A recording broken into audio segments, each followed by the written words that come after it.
When we were in the middle school, we took a field trip to a game park near our school. It was part of our educational science class to study wildlife. I remember we were paired in teams of 2 and our assignment was to take notes of certain things we could see through our binoculars. I was paired with my best friend Peter, a very cheeky boy. He and I were lagging behind the group because we wanted to sneak off and do our own thing. So when our teacher Miss Paul and the 2 other teachers on the trip with us were far enough away, we turned around on the path and went a different way. The whole game park was just a large maze of wooden walkways built over the swampy waters. The trip was so mind-numbingly boring to us at our young age that we couldn't stand the assignment anymore. We went off to explore down the alternate walkway that we weren't supposed to go down. It had a big sign posted up saying something like "Don't go down this way unless you work for the town." So guess what we did? Of course we went down this way. There was a lot of super tall grass everywhere, so we were well hidden from the teachers or the rest of the students. We walked for a while till we passed this little shed-sized building that said "Do not enter" on the door. We tried the door handle, but it was locked. Since there was no answer, we proceeded onward. The more we walked and the more turns we made, the more we realized this place was absolutely ginormous and a literal maze. We started getting tired and decided it was time to head back to the group because we weren't having much more fun ourselves than we would be with the group. Plus it was getting late and we had been gone for a while and we didn't want to get caught. So we started going back in what we thought was the right direction, but after apparently wrong turn after wrong turn, we admitted to each other that we were lost. Any sense of direction now was completely gone and the sun was clearly starting to go down. Panic didn't set in just yet, but we were definitely worried. Time dragged on and we couldn't find the path back to where we came from.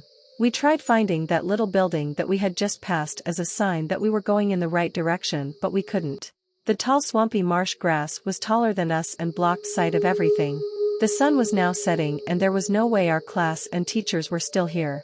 We had no way of calling for help, but we refrained from screaming until the sun was practically all the way down and panic now started to set in. Suddenly it seemed we weren't alone. Peter and I started to hear the splashing of water nearby, exactly the sound of someone walking through the probably knee-high water. We started to walk faster down the wooden pathway, and when we stopped again to listen, the splashing was still there, getting louder and closer. We didn't have flashlights, only the moon to light the way. We knew we weren't alone. Something or someone was in the tall grass, hiding, somehow watching us. Peter was brave enough and he went to the grass where the splashing was coming from. He pushed a bunch of the giant pieces to the side and then screamed like a little girl. I didn't see what he saw, but I didn't need to. I ran right behind him down the pathway until we both had to stop to catch our breaths. He saw a tall, dirty person holding a machete covered in mud hiding in the grass. We started running as fast as we could away from the person. We stopped to catch our breaths when we heard the sound of a helicopter. It was flying over with a searchlight on. We started waving our hands in the air, and whether that helped or not, I don't know. Eventually the spotlight landed on us. We stood there and the police search team that came looking for us after our parents reported to the school that we never came home, and a bunch of police officers were sent to search for us. We were eventually found by police officers and led back to safety. We told them of the scary person hiding in the marsh, stalking us. Miss Paul either miscounted on the bus back to school or she simply didn't do a head count at all and the bus is left without us. Either way, she messed up big time and I'm surprised she wasn't fired. This was easily hands down the scariest night of my life, and it happened when I was so young too.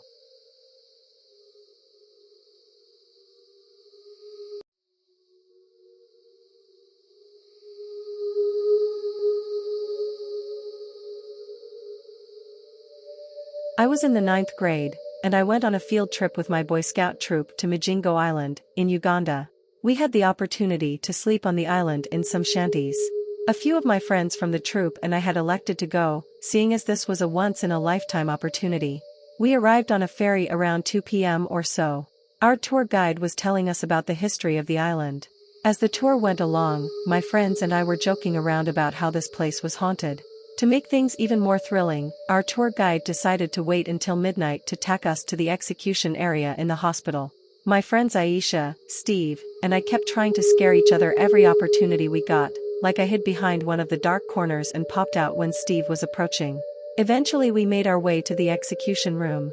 Aisha and I immediately picked up on how bad it smelled, but nobody else could smell anything, and the guide had said that the execution room hadn't been used in at least 100 years. Keep in mind that Majingo has been decommissioned since the 1960s, plus the bodies are takeaway after execution, so the smell would only make sense if there were rotting corpses. Sure, there were some blood stains, but they were like 100 plus years old. Aisha noted that it was weird that no one else could smell what we had smelled, and I joked around saying maybe some spirit is trying to freak us out or something. We went to the hospital next, and I could have sworn I heard some sort of whispering. Aisha and I immediately looked at each other as we heard the sounds, and the light started to flicker at the same time. The guide told us that the lights always flickered, and then he started to explain how the mentally insane would usually come to the hospital and how there was once this crazy inmate who always would whisper when he spoke. It kind of paralleled us hearing those weird whispering sounds. Later on, a bunch of us played cards in this scout named Kevin's cell. It was definitely quite the experience to play cards in a prison cell, I must say. It was around 3 a.m. when Aisha asked me to go with him to the bathroom. I agreed, so we made our way over there. I had finished before him, so I waited outside while Aisha was finishing up. I had been waiting for him for a while, pacing back and forth, so I decided to go back into the bathroom and check on him. I could hear the sink running, accompanied by the paper towel dispenser. "Aisha, are you almost done?" I asked. The moment I said that, the sink shut off, and I heard a slam from one of the stall doors closing. "Aisha?" I called out. No response. My heart froze when the most disturbing sounding cackle I had ever heard in my life came from the stall that had just previously shut. I turned around to make a run for the outside of the bathroom. I screamed for Aisha, yelling "This isn't funny," and he replied from the other side of the door, "What are you talking about, dude?" He opened the door, but I didn't stay inside of there. I went back outside and told him what just happened. His jaw dropped, and he had the most worried look in his eyes. Then he asked me, "If you were in here this whole time, then what was that breathing I heard outside?" We both realized that something was seriously off. We sprinted out of the bathroom as fast as we could, and made it back to the cells where everyone was asleep. We decided not to wake everyone, and to just get some sleep. About an hour after falling asleep, I was awoken to the sensation of someone tapping my back. I scanned the room and saw nothing, but I knew I was not alone. With the slightest bit of vision in the dark, I saw something black in the corner of the cell. I let out a blood-curdling scream.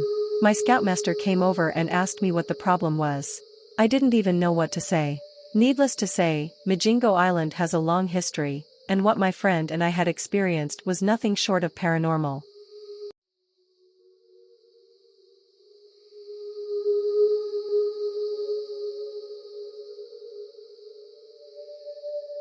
In senior year of high school, we took an end-of-year field trip to Boston for our U.S. history class. Part of our assignment was following the Freedom Trail and viewing historical sites like the Bunker Hill Monument. There were of course some teachers and volunteer chaperones on the trip, but between me and my two friends Sean and Matt, we were all 18, so we easily convinced one of the more chill teachers to just let us go off and do our own thing. So we strayed off into the city and just messed around having fun checking out the place. We checked out Boston Harbor where we got food at some waterfront restaurant, then we checked out the Quincy Market and some other historical landmarks, and then finally we ended up at this little cemetery called the Granary Burying Ground. This is where the horror to this story began. There were of course a few other people in this little cemetery besides the three of us. We weren't exactly that interested in it, we were just walking through it because it was basically one of the major things on the checklist of places that we were supposed to see. Anyway, there was this one guy who caught my attention. He was wearing this old-looking trench coat and a small top hat. It was definitely too warm out to be wearing a trench coat, I know that. He had a gray mustache too, but that's about all I really remember of his appearance. The reason I picked up on him was because he was looking right at me, just standing still, and he wasn't walking along looking at the gravestones like everyone else. I said to my friends in a slight murmur, "Why is this guy looking at me?" as I walked past them, making sure they followed me out of there. As we got back to the street, I told them more loudly that I was being eyed down by some weird-looking old dude. Neither of them took notice, but I didn't want to go back to point the guy out, so we kept walking. We were supposed to meet everyone on the trip at the Quincy Market at 5, so we started making our way back there. A few minutes into our walk, I turned around for whatever reason to look behind me, and there he was again. That old man in the top hat not too far behind me. I noticed him through the crowd. He had on his same neutral, almost unhappy-looking face, his gray mustache covering most of his lips. And yes, it seemed like he was looking at me again, he wasn't even moving. I turned back to face forward and didn't see anything. If it happened again, I'd know something was up. And it did. At the Quincy market, when we were about to meet with the rest of the group, I saw that man again, far away by a street corner, facing me. He almost blended in with the crowd if it weren't for his top hat. I ran up to Sean and Matt and pressed their shoulders to get them to turn around and look. I pointed at the corner that the man was at not even 10 seconds earlier, and he was gone. I told him that that creepy old dude that I mentioned from the burial ground seemed to be following us, and kept looking at us, or at me specifically. I have zero clue where he could have went that quickly though, it didn't make sense. That night at the hotel, I was having a nightmare, in which I was in my bedroom back at home, and I was hiding under my bed, and I could see feet coming closer to the bed, until they stopped at the foot of the bed, and then the man in the top hat looked under the bed at me, with his neutral blank expression on his face. I woke up only moments later to a loud thump in the hotel room. I had no idea what it was. I woke up Matt and Sean and the third guy who was in our hotel room, asking if any of them heard that. No one did but me. I still have no clue what that sound was. Years later, I was going through old photo albums with my grandparents around Christmas time, and I stopped on one page, where there was a very familiar-looking man in one of them. He was wearing a very similar, if not the exact same type of top hat as the man in Boston all those years ago. He also had the same gray mustache and neutral expression on his face. I asked my grandparents who it was, and they told me it was my grandma's father. Now, I'm not saying I saw my grandma's dead dad that day in Boston, but the resemblance was so uncanny that I'm almost positive my mind was playing tricks on me. That whole series of events still freaks me out to this day. This takes place back in November of 2016.